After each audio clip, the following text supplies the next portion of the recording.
ஜோதியில ஒரு தனி ருசி வைகையில் பிடிச்ச ஐர மீன் குழம்புக்கு ஒரு தனி ருசி திண்டுக்கல் பிரியாணிக்கு கத்திரி தொக்கு இருக்கு தென்காசி பரோட்டாக்கு சிக்கன் கறி இருக்கு அம்மாவின் வாசம் உண்டு வேப்பம்பூ குழம்புக்கு அவதானே ஊட்டி தந்தாய நிலவுக்கு உணவிலே ஒரு உறவு இருக்குது உள்ளுக்குள்ளே ஒரு கவிதை பிறக்குது போறப்புத்தான்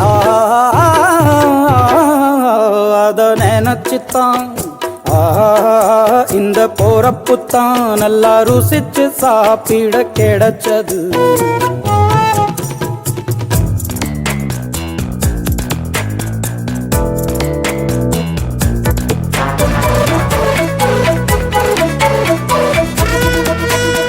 கத்திரி வெயில் கொதிக்கும் போது பனகம் கரிச்சு குடிக்கணும்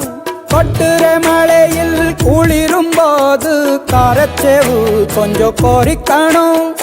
ஆல்வள்ளி கிழங்குக்கு ஆஹா என்ன ருசி ஓலை கோழு கட்டைக்கு ஓஹோ என்ன ருசி கருப்பட்டி சுக்கு மல்லி காப்பிக்கு என்ன ருசி ஊரோரம் ஒத்தப்பான கள்ளுக்கு என்ன ருசி பூமிக்கு வந்தவானுக்கும் இடையில ஒவ்வொரு சுவையிலும் மனசு லயிச்சுது போறப்புத்தான் நல்லா ருசிச்சு சாப்பிட கிடைச்சது கிடைச்சது கிடைச்சது